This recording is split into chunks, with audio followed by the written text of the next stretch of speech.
Era uno de esos martes de octubre en Boston, cuando el cielo parece un lienzo gris y pesado, prometiendo una lluvia que nunca llega. Fue en ese día que Margaret, o Maggie para los pocos íntimos, atravesó la puerta giratoria espejada de Boston Luxury Motors. No llevaba nada que perteneciera a aquel universo. Vestía unos jeans desgastados en las rodillas, un par de zapatillas blancas que ya habían visto días mejores, y una camiseta descolorida del orfanato St. Jude, donde dedicaba sus tardes de sábado. El olor del lugar era una mezcla agresiva de cuero nuevo, cera de pulido y el sutil perfume de café expreso proveniente de una máquina cromada en un rincón. Blake Thompson, el gerente de ventas, un hombre cuya sonrisa parecía haber sido diseñada con una regla, levantó la vista de su tablet, escaneó la figura de Maggie en menos de 3 segundos, sin joyas, sin bolso de diseñador, con un abrigo simple que no escondía ninguna marca de lujo, y la descartó mentalmente.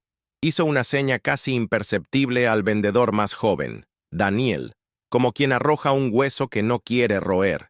Maggie, sin embargo, llevaba dentro de sí un propósito que valía más que cualquier coche en aquel salón.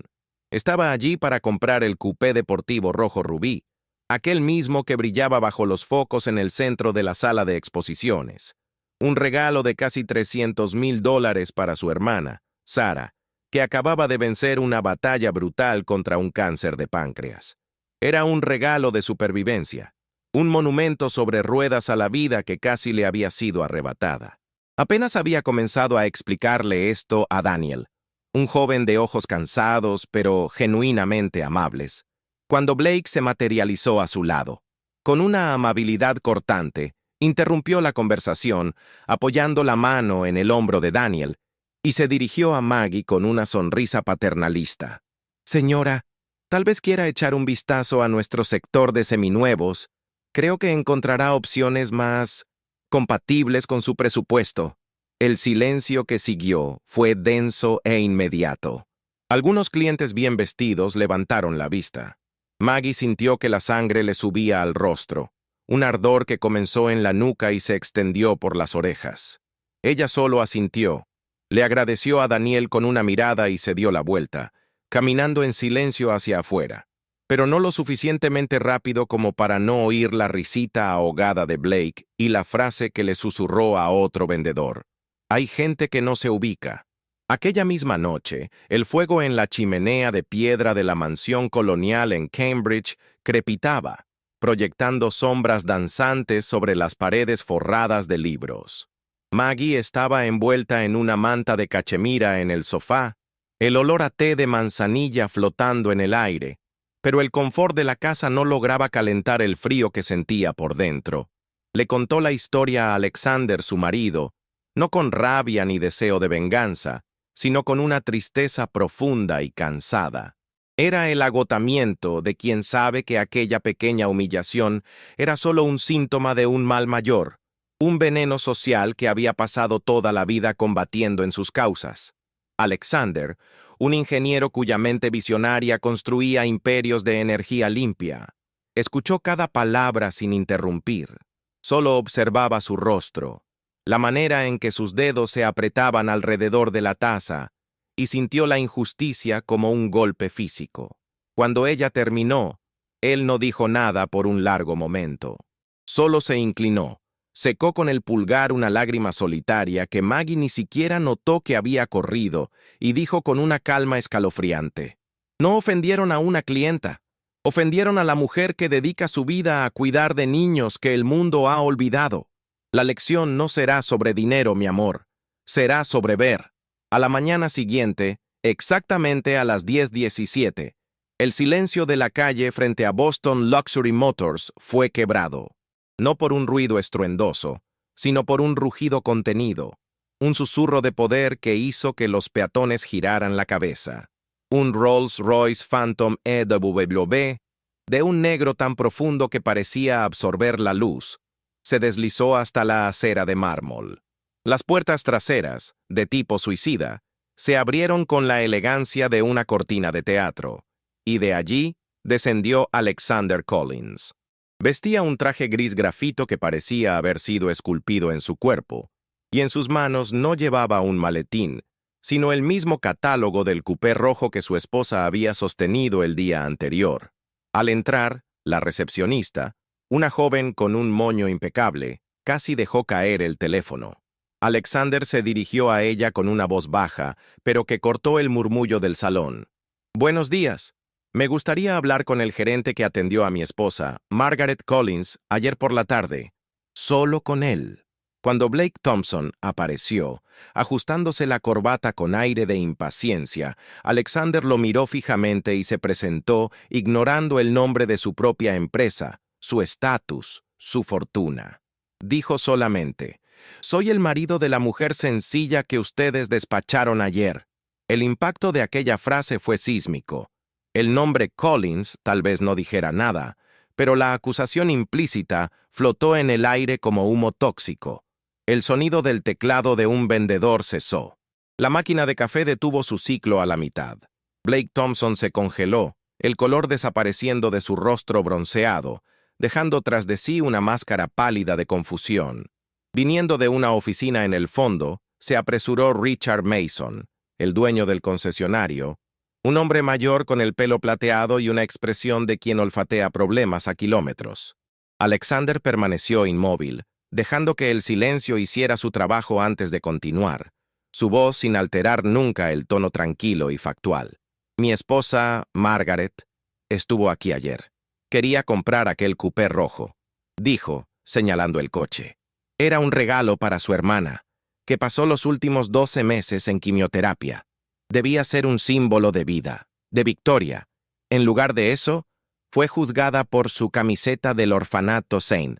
Jude, por sus zapatillas gastadas, y fue invitada a buscar algo compatible con lo que usted supuso que era su bolsillo.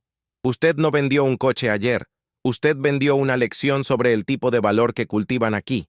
Cada palabra fue dicha con una precisión quirúrgica, frente a todo el equipo y a otros 2 clientes, que ahora observaban la escena con un interés indisimulable. Alexander entonces abrió el catálogo que sostenía, no en la página del cupé, sino en la sección de flotas corporativas. «Mi empresa, Solara Tech, está renovando la flota de directores.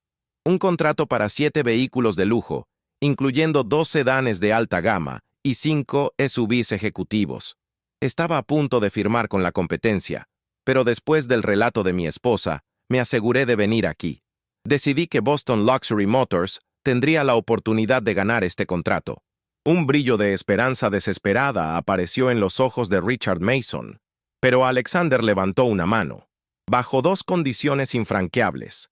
Primero, la venta será conducida enteramente, de principio a fin, por el joven Daniel, con comisión íntegra para él. Segundo, el señor Thompson, dijo, finalmente mirando directamente a Blake, será inscrito en un programa de certificación en inteligencia emocional y atención inclusiva, y cumplirá 20 horas de servicio voluntario, debidamente documentado, en la próxima gala de caridad de la Fundación St. Jude, organizada por mi esposa. Esas son mis condiciones para que casi $2 millones en vehículos salgan por esa puerta, en lugar de una historia muy desagradable para la prensa de negocios de Boston. Blake sintió que el suelo desaparecía bajo sus pies. El sudor brotó en su frente al calcular la comisión que se escurriría por entre sus dedos directamente hacia el novato que había humillado el día anterior. La respuesta de Richard Mason no fue inmediata. Por un instante insoportable, el dueño de la tienda miró de Alexander, la personificación de una oportunidad de negocio transformadora, al rostro pálido y derrotado de Blake, su vendedor estrella, el hombre que más ganancias le había traído en los últimos 5 años. La lealtad y la codicia libraron una batalla silenciosa en sus ojos, pero la mención a la prensa de negocios de Boston fue el golpe maestro. Richard pudo visualizar el titular: «Concesionario de lujo humilla a filántropa por su apariencia». Imaginó las llamadas, las cancelaciones, el daño irreparable a una marca construida sobre la idea de exclusividad y buen gusto. Con un suspiro que pareció envejecerlo una década, finalmente cedió, extendiendo la mano a Alexander. Considérelo hecho, señor Collins. El joven, Daniel, tendrá todo el apoyo necesario. La atención entonces se centró en Daniel, que hasta ese momento parecía una estatua. La realidad lo golpeó como una ola, una mezcla de pavor y euforia. Sus manos temblaban visiblemente cuando Alexander le entregó el catálogo abierto, y tuvo que forzarse a respirar. Sus ojos se encontraron con los de Blake por un segundo, y no había triunfo allí, solo una compasión confusa. Fue en ese exacto momento que un suave clic sonó afuera. La puerta del Rolls Royce se abrió y Maggie descendió. No corrió. Caminó lentamente hacia el interior del salón, sus zapatillas gastadas apenas haciendo ruido en el suelo pulido. El silencio era total.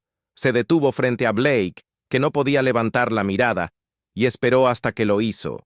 Entonces, con una voz suave, pero que todos oyeron, dijo: «Gracias por el recordatorio de que la humildad a veces es el artículo más caro de todos».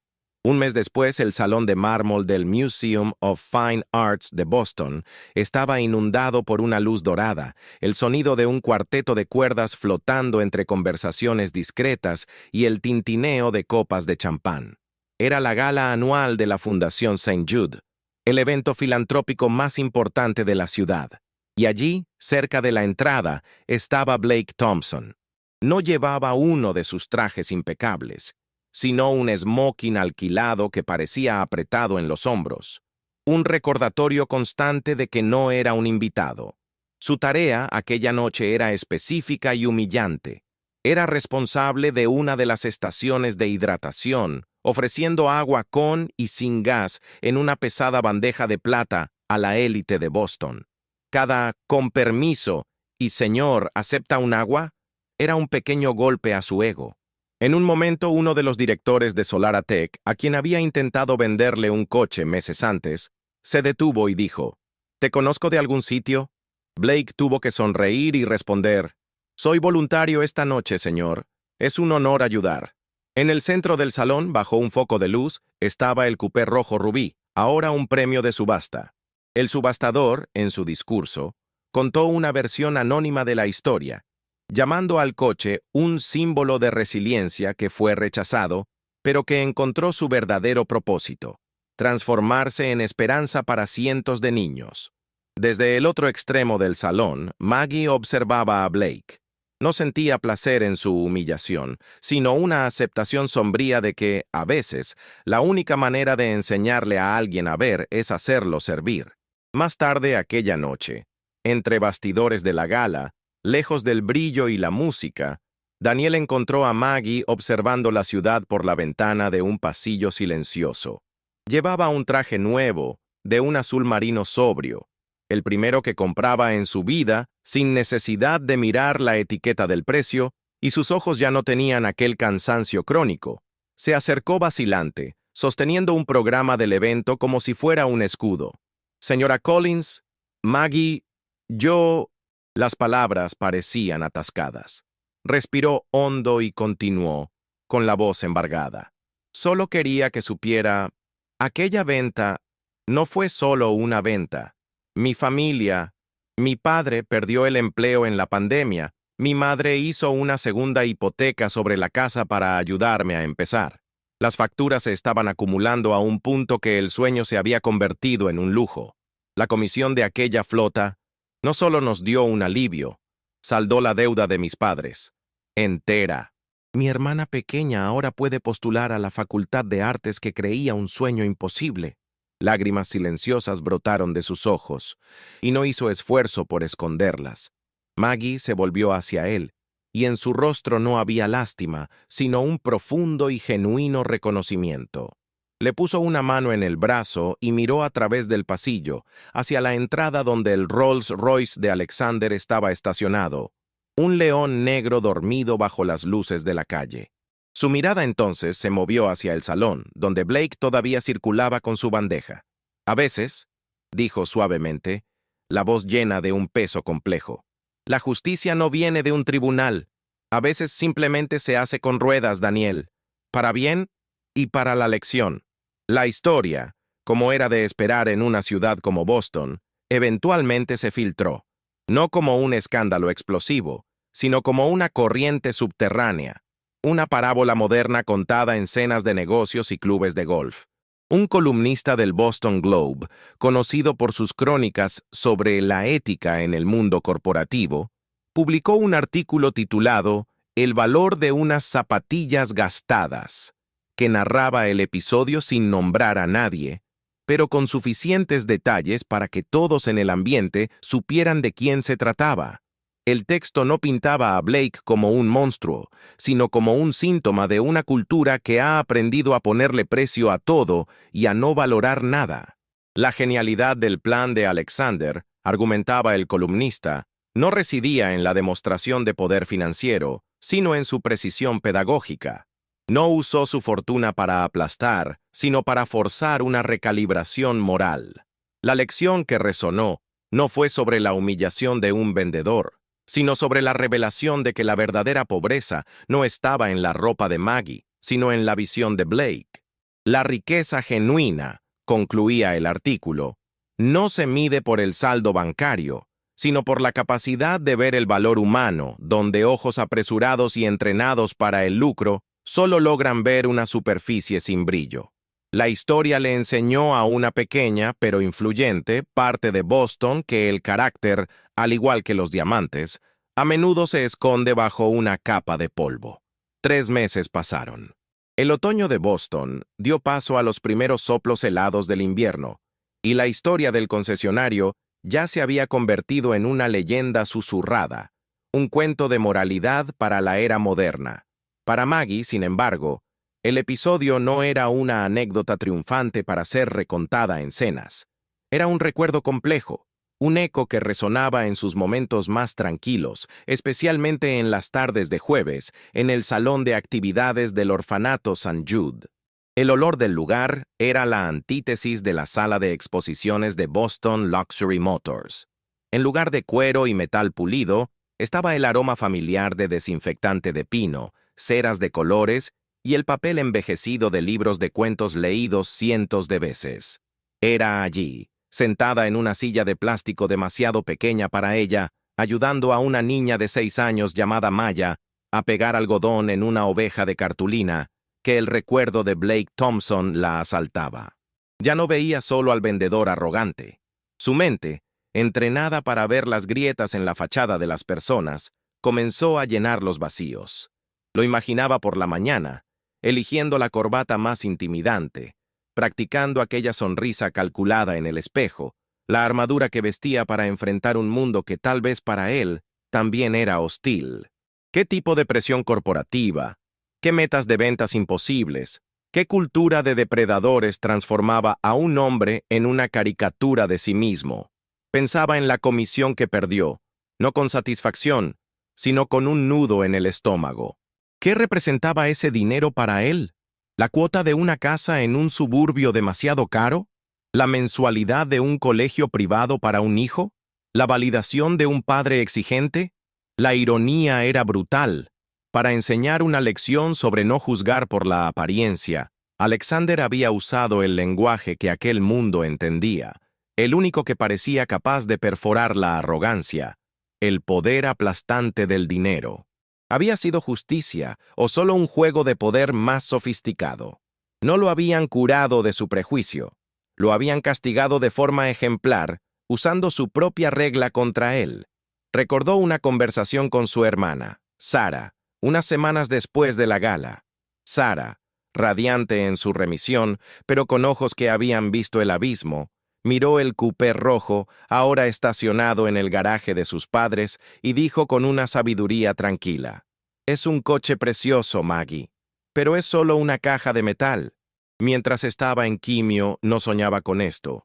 Soñaba con sentir el sol en la cara una vez más, sin sentir náuseas. La gente se pierde tanto en las cajas que se olvida de que el premio es el sol. En aquel momento, en el orfanato, ayudando a Maya a colocar un ojo de botón en la oveja de algodón, Maggie entendió la verdad de forma visceral. El episodio en el concesionario había sido un drama, un acto teatral con un guión impecable y una conclusión satisfactoria para los espectadores. Pero el trabajo de verdad, la justicia de verdad, no era espectacular. Era esto. Era el olor a pegamento, el sonido de la risa de un niño, el acto silencioso e invisible de remendar pequeñas heridas en el alma de alguien, un día a la vez.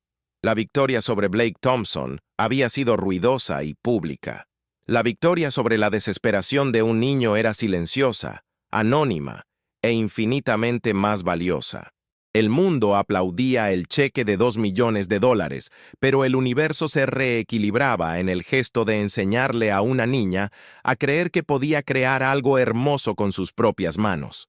El invierno llegó de verdad, cubriendo Boston con un manto blanco y silencioso la semana antes de Navidad.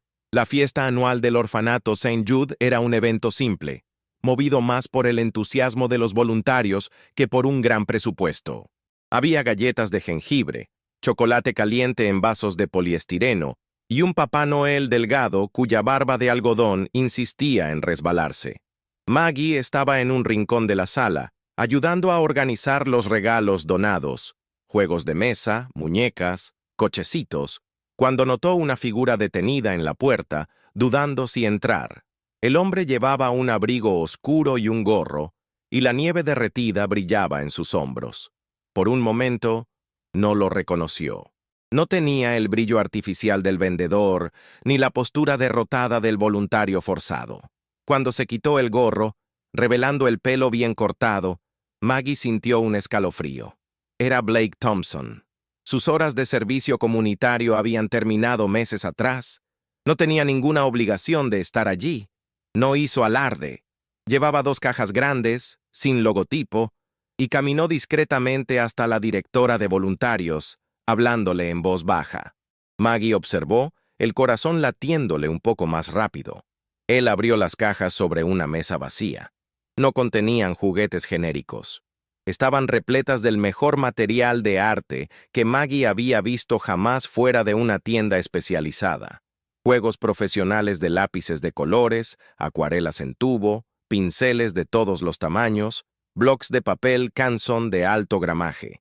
Era un regalo absurdamente específico, caro y, sobre todo, pensado. No buscó reconocimiento. Después de dejar las cajas, no se fue. En lugar de eso, tomó una de aquellas sillitas de plástico, se sentó en una mesa donde 3 de los niños más tímidos estaban garabateando en hojas de papel y comenzó a mostrarles, con una paciencia torpe, cómo mezclar el amarillo y el azul para hacer un verde vibrante. No hablaba mucho, solo demostraba su antiguo gesto de ventas ahora aplicado a enseñar a un niño a sostener un pincel. Maggie se quedó observando durante casi una hora.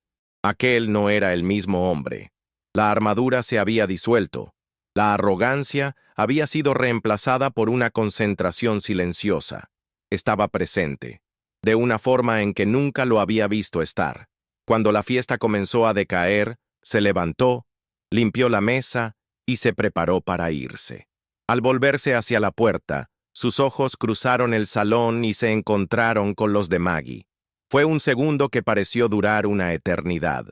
No hubo una disculpa en su mirada, ni una súplica de absolución. Había algo más tranquilo, más profundo, un reconocimiento, un asentimiento casi imperceptible que decía, «Lo entendí». Maggie, sintiendo que un nudo se deshacía en su pecho, un nudo que ni siquiera sabía que estaba tan apretado, le devolvió el asentimiento, un gesto mínimo, de igual a igual. Él se giró y se fue, desapareciendo en la noche blanca. La historia no había terminado con la firma de un contrato multimillonario, ni con la humillación pública en una gala de caridad.